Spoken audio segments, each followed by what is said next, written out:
I'm thinking of fraction. The difference between the numerator and the denominator is 23. When 5 is added to the denominator, the fraction becomes 1/5. What is the fraction? Right?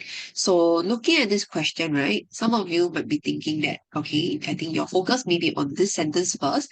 And if you're wondering, oh, let's work backwards. Okay, since the final fraction is 1/5, okay, and they say 5 is added to the denominator, so then you tell me -5 like that. And then this gives you 1/0, which obviously this is wrong, okay? And we can't have a fraction that's 1/0. 0 can never be in the denominator. Alright, so this doesn't make sense. Now, I'll explain why we shouldn't see it like this. Alright, the approach shouldn't be this way. And the reason is because this 1/5 here, it may not actually just be 1/5 after 5 is added to the denominator. That means when I add 5 to the denominator, my fraction could potentially look like this, 2 out of 10. Or it could even look like 3 out of 15. Or it could even look like 5 out of 25, which I don't know. Okay, but what I do know is all these fractions, they are actually the same. They are equivalent fractions. They all reduce to 1/5. Alright, so my point is 1/5 is merely the simplest form. Alright, it's simply the simplified fraction after 5 is added to the original denominator. Okay, so what we should do is this final fraction 1/5, we should just see this as units. Right? Because the 1 unit, what it represents, we do not really know. What the 5 units, what it represents, we do not really know at this point also. So if we view this as units, what we can actually do is use a model to represent this whole thing. And also because the question gave us a difference. Okay, so let's draw a model for this question. So we're going to start off with numerator and denominator first. All right, so your model have to be involving these two things, of course, all right, because that's the focus of all the change that's given here and the values, right? So difference is 23. So let's show a comparison model of 23.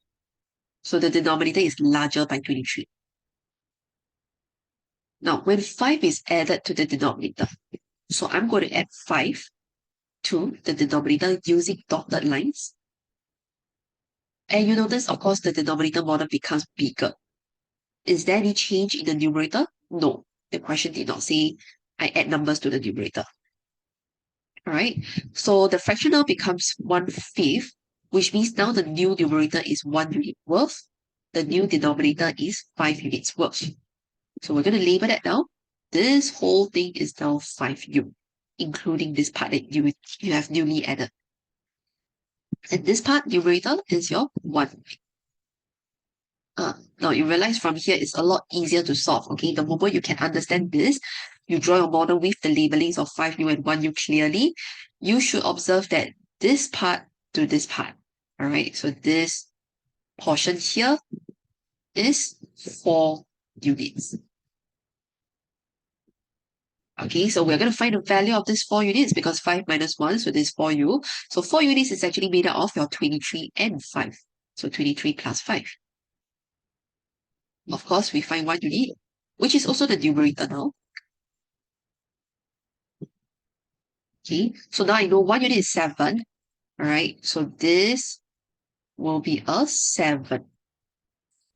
Be it the old numerator or the new numerator is 7, because anyway, there's no change in the numerator value. Now, we want to find the original fraction, okay? They ask what is the fraction. When they say what is the fraction, look back at the first sentence. I am thinking of a fraction. They are linked. So we want the original fraction. So I need you to observe the denominator. Which part is the original denominator? So your original denominator should be from here to just here. It should not include this dotted 5 here, right? Because this was newly added later on.